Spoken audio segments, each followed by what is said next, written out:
But we can't just sit back and pretend like things don't exist. We can't be unengaged. We have to be in the battle, in the fight. And part of that is calling people out and telling them that what they're doing and the way that they're behaving is no longer tolerated. I'm not willing to negotiate. I'm not willing to find middle ground on certain ideologies. I'm not willing to compromise when it comes to evil and good.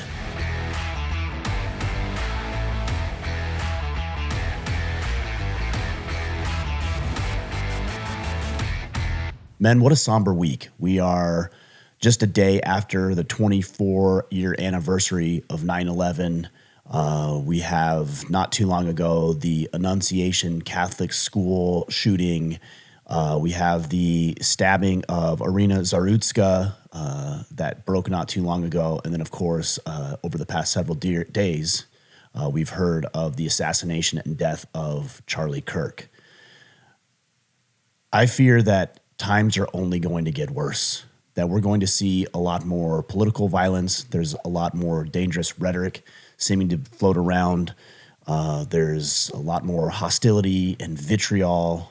There are people who are celebrating the death of innocent people, and we live in very dangerous times. And as you know, the quote goes, the only thing necessary for evil, the triumph of evil, is for good men to do nothing. And I fear that there is a large percentage of men in this country who are doing nothing. They're good men. You might be one of these individuals. You're a good man. You're providing for your family. You're going to church. You're raising your children in righteousness. You're trying to add value to your community. You're growing your business. You're doing all the right things. But the thing that you may not be doing is being vocal, getting involved where you need to be involved, and to finally put an end to some of this violence that we're going to continue to see unless good men like us are willing to do something. So today I want to share with you 4 ideas that I have because we need to do something. Now, I'm a advocate of prayer. I believe that prayer has power. I believe that God listens to our prayers.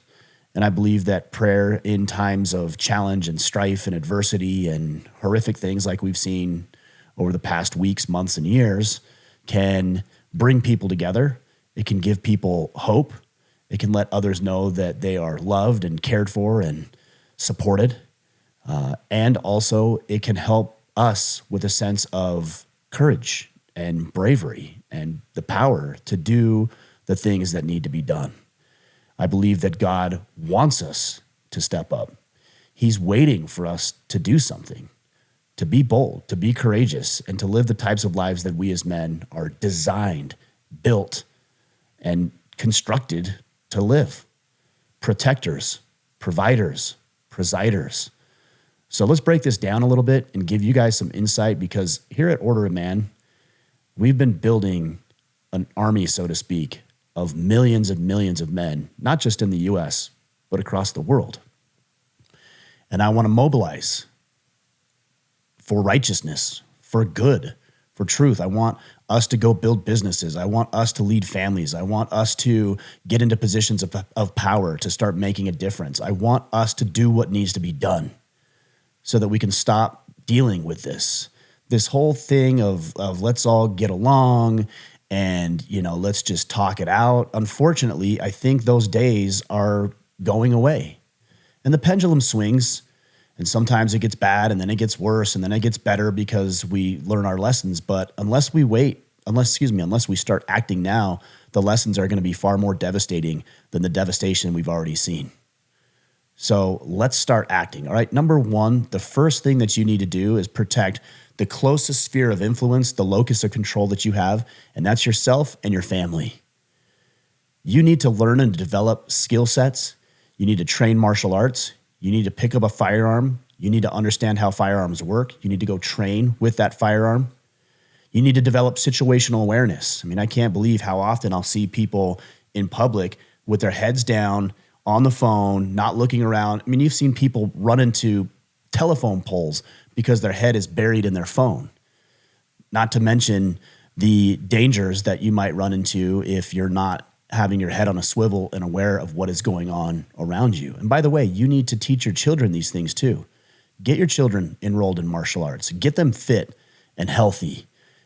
Get them involved in shooting and training properly with firearms. Help them understand what situational awareness looks like. When you go to the grocery store or out to run errands, help them see threats. We don't want to make our children paranoid by any means, but they ought to be prepared for the dangers that they're likely to face.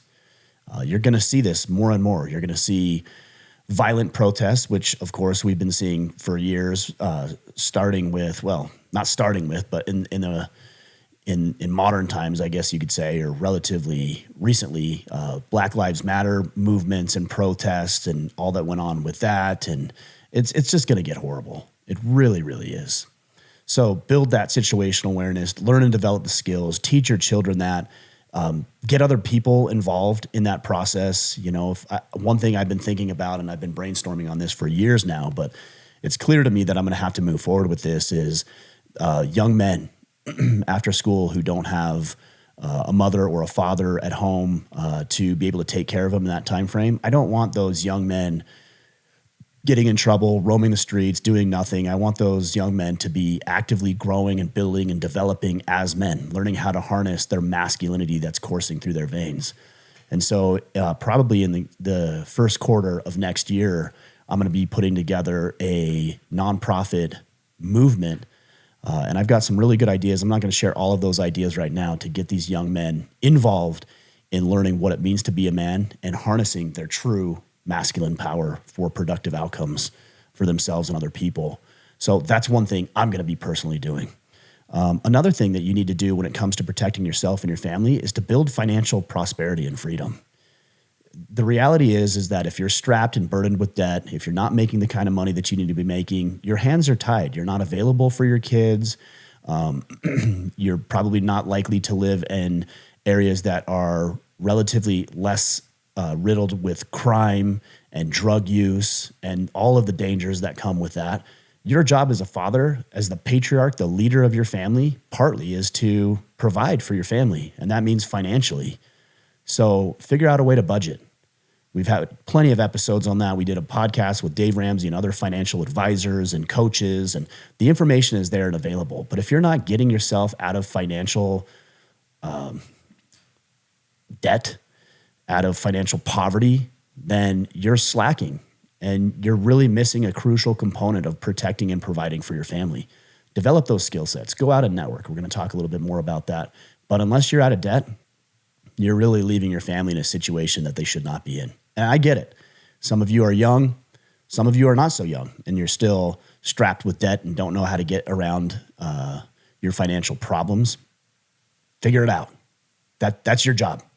And you can go back and you can type money and finances and everything else into the podcast we've done, or you can go to orderofman.com and type that into the search bar and find plenty of resources and plenty of guests that we've had on, book recommendations, you name it. It's there, it's available, but it's your priority, or it should be your priority in your job, to make sure you're taking care of your family financially.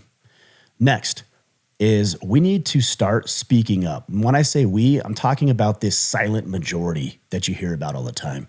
We need to speak up and publicly about evil ideologies. Transgenderism is one. That's an evil ideology. Does gender dysphoria exist? Yes. Is it as prevalent as legacy media and culture would have you believe? No. But it's dangerous to confuse our children. It's dangerous to exacerbate or promote or even just allow any sort of untruth to permeate in the discussion. And the best way to do that is to call it out. When you see something wrong, you call it out. And the more we bring these dangerous ideologies, I mean, even this celebration of violence that we've seen over the past couple of days with the death of Charlie Kirk, the murder of Charlie Kirk, people are celebrating. I saw a video today of a young man who had a megaphone or microphone or whatever he had, and he was chanting some chant that he had made up about how we had got Charlie in the neck. And then he asked, who's next? It's going to get bad. And we need to call those individuals out. I saw another one that another podcaster. I think it's called Undaunted Life. I think his name is Kyle. He's doing some good work, but he had posted that a pet sitting or a pet supply company or grooming company in his hometown, the owner of that had posted how excited and thrilled he was that Charlie Kirk was murdered. And he publicly blasted him, and rightfully so. And I went to that business owner's page, and he is getting blasted, and he should. All of that stuff should be brought to light.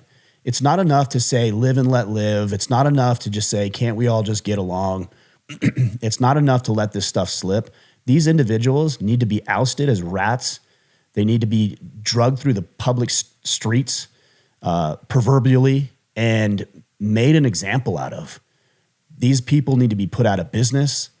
They need to suffer the consequences of evil ideologies. And we're not going to allow that. The silent majority, this 80% of men who are neither extreme right or extreme left, but they're somewhere in the middle on that spectrum, need to start speaking up. And I think the more that we speak up, the more power we give to other people to have the same types of conversations. That was one of the greatest things that Charlie Kirk was so good at, is his ability to build coalitions, his ability to bring people together, his ability for civil and public discourse so that he could bring evil ideology and alternatively truth to the public square and make people aware of what is happening and what is right and what is good and what is wrong and what is evil. But we can't just sit back and pretend like things don't exist. We can't be unengaged. We have to be in the battle, in the fight. And part of that is calling people out and telling them that what they're doing and the way that they're behaving is no longer tolerated. I'm not willing to negotiate. I'm not willing to find middle ground on certain ideologies. I'm not willing to compromise when it comes to evil and good. There's no compromise. What am I supposed to compromise with somebody who is adamantly opposed to my worldview? What am I supposed to compromise with individuals who want to murder those who have certain perspectives and viewpoints? What is the compromise there? There is none. So this idea of like, let's just all get along and unite behind what? I'll tell you what we should unite behind. Goodness, righteousness, truth, courage, boldness, conviction around that truth and righteousness. And you could either be on that train or not. But I'm not compromising and we're not negotiating. This is our ride. If you want to be part of this, then you're going to adopt these beliefs. And if you're not, then you don't get to be part of civilization. You don't get to be part of our discussion. You don't get to be part of our culture. We get to dictate that, not you.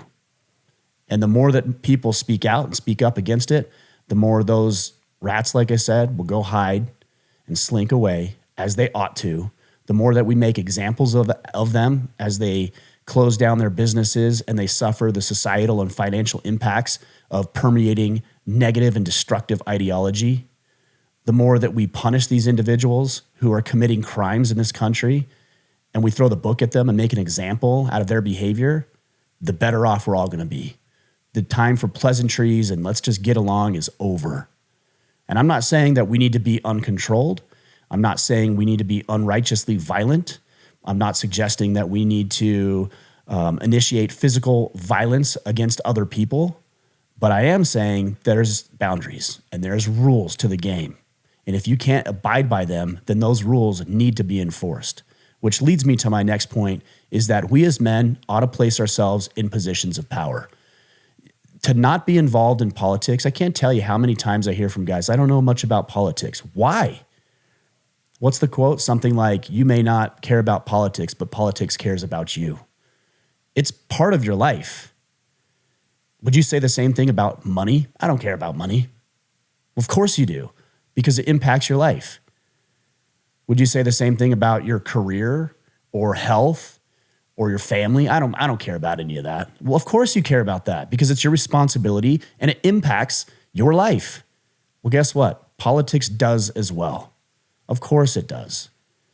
There's a lot of political division and hate and hostility in this world, and it's going to impact you directly if it hasn't already. You're going to see it coming to a city near you. You're going to see it, I promise you. So you better get involved in politics.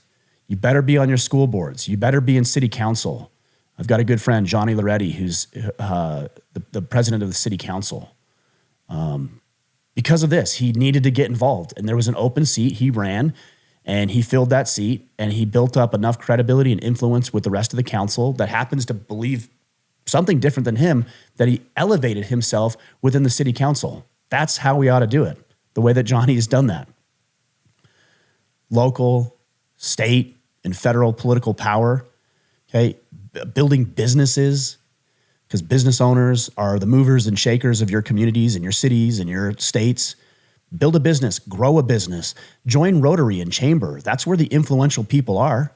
Go be around influential people so you can become one of them, so that when you speak, your words have power, meaning, and authority, that we can start changing the rules. We can start enacting things that need to be taken care of, like crime and closing the border down and building a culture of liberty and truth and righteousness and goodness in this country, the way it was before. But we can't do that unless we're in positions of power. So the more we say, I'm not interested in that, I don't want to do that, I don't care about politics, the more you're going to see other people getting involved. And those other people, they're scoundrels to say the least, and a lot of them are just horrible, evil people, and they're dictating what goes on in your life. And again, you see this at the city, state, and federal level. Are you okay with that? Are you comfortable with evil people telling you how they're going to steal your money in the form of taxation? Are you okay with evil people telling you that we're going to open the borders and not vet the people that are coming into this country that permeate a lot of this violence? Are you okay with letting career criminals walk the streets because, heaven forbid, we ruin their lives or we make their life harder? It's crucial that we get involved in positions of power. Get elected, build influence, join Rotary, join Chamber, build those businesses, build influence with powerful people, network with powerful people.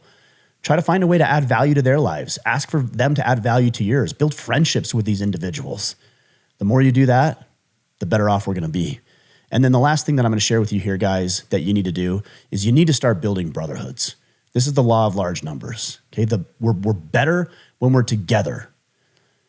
And I'm not saying everybody unite, because there's not all the time something to unite behind. But I'll tell you what, there are a lot of men in your community who want to unite behind truth and righteousness. And you know what it's going to take? It's going to take you going first.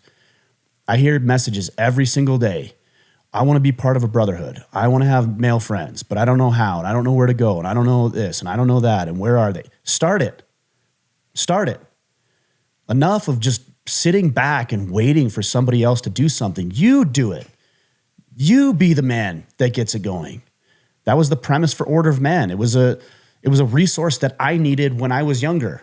It was a resource that I could have used as I was going through a separation with my wife at the time, and I was having new kids, my ex-wife at the time, my wife at the time, now ex, there you go. And I was having children and starting a new business and trying to figure out what it meant to be a father and a man and a business owner and a husband. I didn't have that resource, and so guess what started? Order of Man. Because I didn't want to sit back and wait for other people to do it, because nobody else is going to do it. It's got to be you. It has to be you. So start something locally. Do a men's group at church. Get those guys together for a weekly workout session. Do a Bible study. Go do community service together.